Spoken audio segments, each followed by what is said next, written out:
নমস্কার বন্ধুরা, আমি সুমনা চলে এসেছি আজকে আমি আমার রেসিপি জুটি থেকে একটা রেসিপি নিয়ে। আশা করি আপনারা সকলে ভালো আছেন, সুস্থ আছেন। তো আজকে আমি আপনাদেরকে দেখাবো ডিমের একটা রেসিপি। আমরা ডিমের একই ধরনের রান্না খেতে খেতে কিন্তু বোর হয়ে যায়, সেই জন্য আজকে আমি আপনাদেরকে একটা নতুন ধরনের রান্না করে দেখাবো। হয়তো আপনারাও এইভাবে বানিয়ে থাকেন, তবে আমি আজ কীভাবে বানাচ্ছি সেটাই আমি আজকে আপনাদের সঙ্গে শেয়ার করছি। এখানে আমি 5টা ডিমকে সিদ্ধ করে নিয়েছি। দেখুন, সিদ্ধ করা ডিমগুলোকে আমি এভাবে একটু কেটে কেটে দিচ্ছি। তাহলে কি হবে, মশলাগুলো ভালো ঢুকবে আর খেতেও বেশ ভালো লাগবে। সেই জন্য এইভাবে আমি কেটে কেটে দিচ্ছি। তো চলুন, দেখুন আমার এগুলো কাটা হয়ে গেল ডিমটা। এই ডিমটা আমি একটু হালকা করে ভেজে নেব। আর এছাড়া আমার এই ডিম রান্নায় লাগবে, এখানে আমি আলু নিয়েছি, আলুগুলোকে আমি এরকম লম্বা করে কেটে নিয়েছি। আর এখানে পেঁয়াজ কলি নিয়েছি, পেঁয়াজ কলিগুলোকেও বেশ এরকম লম্বা লম্বা করে কেটে নিয়েছি প্রয়োজন মতো। আপনারাও আপনাদের প্রয়োজন মতো নিয়ে নেবেন। এখানে মাঝারি সাইজের একটা আলু নিয়েছিলাম। তাহলে চলুন সরাসরি এবার রান্নায় যাওয়া যাক। এখানে কড়াই আমি বন্ধুরা সাদা তেল দিয়েছি ডিমটা ভাজার জন্য। তো এখানে দিয়ে দিচ্ছি একটু নুন, পরিমাণ মতো দিয়ে দিলাম নুন, আর দিয়ে দিচ্ছি একটু হলুদ গুঁড়ো। আমি কিন্তু ডিমের মধ্যে মানে মাখালাম না, আমি কড়াইয়ের মধ্যে দিয়ে দিলাম, আর একটু দিয়ে দিলাম কাশ্মীরি লঙ্কা গুঁড়ো। এবার আমি এটাকে একটু ভালো করে নেড়ে নেব, মানে মিশিয়ে নেব। তেলটা কিন্তু গরম করে আমি একদম মানে লো করে দিয়েছি। এবার আমি ডিমগুলো ছেড়ে দেব। ডিমগুলো একটু হালকা করে ভেজে নেব। একটু আস্তে এবার বাড়িয়ে দিই, মিডিয়ামে দিয়ে দিলাম। এবার একটু ভেজে ডিমটা আমি তুলে নিচ্ছি। দেখুন ডিমগুলো ভাজা হয়ে গেছে, এবার আমি তুলে দিচ্ছি। আর ডিমগুলো যদি একটু মানে কেটে কেটে দেন তাহলে কি হবে, ডিমটা ভাজার সময় কিন্তু মানে ফাটবে না। অনেক সময় ডিম ফেটে যায়, ফেটে গেলে কি হবে, আমাদের গায়ে ছিটকে লাগবে, ফোসকা পড়বে। তো এই যখন কেটে দিলে ডিমটা ফাটে না। এটা একটা রান্নাঘরের টিপস। দেখুন এখানে সামান্য তেল আছে, বাকি আমি সর্ষের তেল এর মধ্যে দিয়ে দিচ্ছি। আমি এখানে সামান্য তেল দিয়ে দিয়েছি, তেলটা গরম হয়ে গেছে। এবার আমি এর মধ্যে এই যে কেটে রাখা আলুটা ছেড়ে দিচ্ছি। আলুটা প্রথমে আমি একটু ভেজে তুলে নেব। আর এর মধ্যে দেখুন নুন, হলুদ আর কাশ্মীরি লঙ্কা গুঁড়ো দেওয়াই আছে, সেই জন্য কালারটাও চলে আসবে। আমি আর এর মধ্যে কিছু দিলাম না। এটা দিয়ে আলুটা একটু ভেজে তুলে নিচ্ছি। এরকম বন্ধুরা আলু ভেজে তুলে নিয়েছি, তারপরে পেঁয়াজ কলি দিয়ে দিয়েছিলাম, পেঁয়াজ কলিটা ভাজা হয়ে গেছে। এবার এটাও আমি ভেজে তুলে নেব। একটু তেলটা ঝরিয়ে ঝরিয়ে তুলে নিতে হবে। এই তেলের মধ্যে এবার আমি রান্নাটা করব। এখানে 2 টুকরো তেজপাতা, হাফ চামচ গোটা জিরে আর 2টো শুকনো লঙ্কা আমি দিয়ে দিচ্ছি ফোড়নের জন্য। এটা একটু ভেজে নেব, 10-12 সেকেন্ডের মতো ভেজে নেব। দেখুন ভাজা হয়ে গেছে। এর মধ্যে আমি দিয়ে দিচ্ছি একটু হলুদ। হলুদ দিলে আমি যে মশলাগুলো দেবো সেই মশলাগুলো কিন্তু ছিটকাবে না। আর তেলটা গরম করে আঁচটাকে অবশ্যই কমিয়ে দেবেন, দিয়ে হলুদটা দেবেন, তা নাহলে হলুদটা কিন্তু পুড়ে যাবে। সেই জন্য এই হলুদটা আমি দিয়ে দিলাম। এবার আমি এর মধ্যে দিয়ে দিচ্ছি এই যে কেটে রাখা পেঁয়াজ। একটা মিডিয়াম সাইজের পেঁয়াজকে আমি কেটে রেখেছি লম্বা লম্বা ঝুড়ি করে। এই পেঁয়াজটা আমি দিয়ে দিচ্ছি এর মধ্যে। পেঁয়াজটাকে আমি একটু ভেজে নেব, মানে ব্রাউন কালার আসা অবধি একটু ভেজে নেব। দিয়ে দিচ্ছি একটু নুন।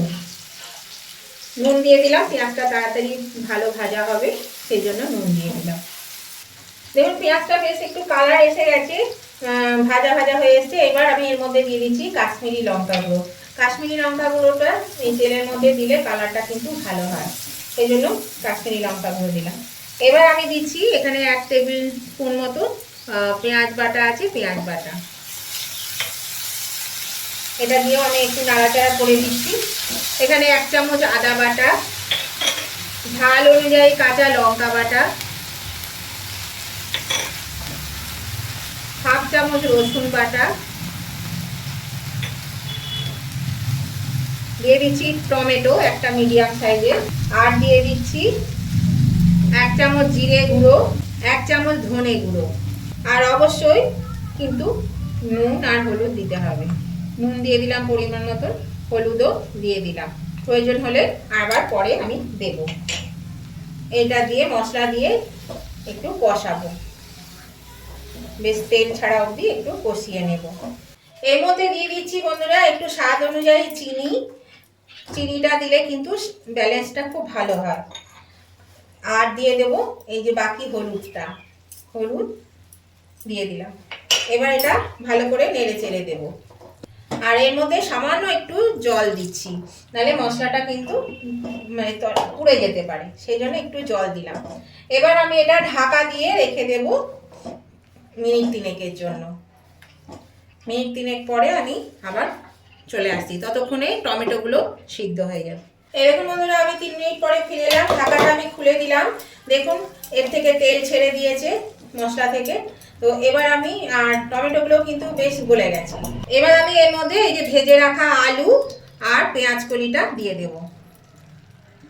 আলু পেঁয়াজ কলি দিয়ে এটাকে ভালো করে বেশ কষিয়ে নেব। আঁচটা আমি বাড়িয়ে দিলাম, এবার একটু ভালো করে কষিয়ে নিই। এইরকম বন্ধুরা মশলা থেকে তেল ছাড়তে শুরু করে দিয়েছে, তেল ছেড়ে দিয়েছে। নতুন বন্ধু যারা আমার চ্যানেলে নতুন এসেছেন তাদের কাছে আমার অনুরোধ, অবশ্যই আমার চ্যানেলটা সাবস্ক্রাইব না করে থাকলে সাবস্ক্রাইব করে আমার পাশে থাকবে, আর পাশে থাকা বেলটা অবশ্যই ক্লিক করে দেবেন। তাহলে আমি যখনই আমার ভিডিও আপলোড করবো নতুন নতুন ভিডিও, সাথে সাথে নোটিফিকেশন আপনাদের মোবাইলে পৌঁছে যাবে, আর সবার আগে আপনারা আমার ভিডিও দেখতে পাবেন। আর আমার উভয় বন্ধুদের কাছে অনুরোধ, এই রেসিপিটা যদি আপনাদের পছন্দ হয়ে থাকে তাহলে অবশ্যই দেখতে দেখতে লাইক দিতে ভুলে গিয়ে থাকলে, যদি এখনও লাইক না দিয়ে থাকে তাহলে কিন্তু লাইক বাটনটা একটু প্রেস করে দেবেন। আপনাদের একটা লাইক আমাকে এগিয়ে নিয়ে যেতে অনেকটা সাহায্য করে।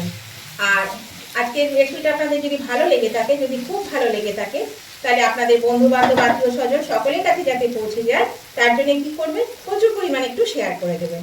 তাহলে সকলেই আমার এই রেসিপিটা পেয়ে যাবে। আর কেমন লাগলো আজকের এই রেসিপিটা আপনাদের, সেটা জানাতে কমেন্ট করতে একদম ভুলবেন না। অবশ্যই কমেন্ট করে দেবেন, আপনাদের সুন্দর সুন্দর কমেন্টগুলো পড়তেও ভালো লাগে। আর আপনাদের একটা কমেন্ট আমাকে পরবর্তী রেসিপি বানাতে অনেকটাই উৎসাহিত করে। সেই জন্য লাইক শেয়ার কমেন্ট করতে উভয় বন্ধুরা কিন্তু একদম ভুলবেন না। দেখুন মশলাটা আমি ভালো করে কষিয়ে নিয়েছি। এবার আমি এর মধ্যে দিয়ে দেব জল, পরিমাণ মতন জল দিয়ে দিলাম। জল দিয়ে এটা ভালো করে নেড়ে চেড়ে নেব। আমি জল দিয়ে ভালো করে নাড়াচাড়া করে দিয়ে দেখুন আমি এটা ঢাকা দিয়ে দিচ্ছি আর 10 মিনিটের জন্য। আলুটা সেদ্ধ হবে, পেঁয়াজ কলিটা সেদ্ধ হবে, আর এটা আঁচটা আমি মিডিয়ামে দিয়ে দিলাম। 10 মিনিট পরে ফিরে আসছি। ফিরে এলাম বন্ধুরা, দেখুন ঝোলটা কিন্তু ফুটছে আর আলুও সেদ্ধ হয়ে গেছে, আলুগুলোও কিন্তু সিদ্ধ হয়ে গেছে। এই দেখুন আলু সিদ্ধ হয়ে গেছে। এবার আমি এই ডিমগুলো এর মধ্যে দিয়ে দেব, দিয়ে দিচ্ছি। এখানে একটু ধনেপাতা কুচি করে নিয়েছি, ধনেপাতা। এবার আমি এটা দিয়ে আবার মিনিট 3 জন্য একটু ঢাকা দিয়ে দেব। তাহলে কি হবে, ডিমটার মধ্যেও বেশ মশলাগুলো ঢুকবে আর খেতেও তাহলে স্বাদ হবে। ঢাকা দিয়ে আমি এটা আবার রান্না করে নিচ্ছি 3 মিনিটের জন্য। 3 মিনিট পরে ফিরে এলাম বন্ধুরা, দেখুন এটা কিন্তু ভালো মতো হয়ে গেছে। এবার আমি এটা নামিয়ে নেব। তার আগে আমি এর মধ্যে একটা মশলা দিয়ে দেব। এখানে সামান্য একটু গরম মশলা গুঁড়ো দিয়ে দিচ্ছি, 1/2 চামচেরও কম দিলাম, আপনারা আপনাদের পছন্দ মতো দেবেন। এবার আমি এটা দিয়ে নেড়ে চেড়ে আমি এটা নামিয়ে নিচ্ছি। এটা খেতে কিন্তু দুর্দান্ত হয়, খুবই ভালো লাগে। এক থালা ভাত খাওয়া হয়ে যাবে দেখবেন। এই ডিম তো সবাই এমনিতেই পছন্দ করে, আর এরকমভাবে রান্না করলে আরও টেস্ট বেড়ে যায়। তো এবার আমি গ্যাসটা অফ করে দিচ্ছি। এবার আমি এগুলো সব নামিয়ে নিচ্ছি। এরকম বন্ধুরা আমি নামিয়ে নিয়েছি, আর এটা খেতেও কিন্তু খুবই সুন্দর হয়। অবশ্যই একবার করে খেয়ে দেখবেন, খুবই ভালো লাগবে খেতে। আর আজকের রেসিপিটা ভালো লাগলে উভয় বন্ধুরা কিন্তু লাইক শেয়ার কমেন্ট করতে ভুলবেন না। আর নতুন বন্ধুরা চ্যানেলটা সাবস্ক্রাইব করে না থাকলে অবশ্যই সাবস্ক্রাইব করে আমার পাশে থাকবেন। তো আজকের মতন ভিডিওটা আমি এখানেই শেষ করলাম। আবার আমি নতুন ধরনের নতুন কোনো ভিডিও নিয়ে চলে আসবো। ততদিন আপনারা ভালো থাকুন, সুস্থ থাকুন। Tata, bye bye.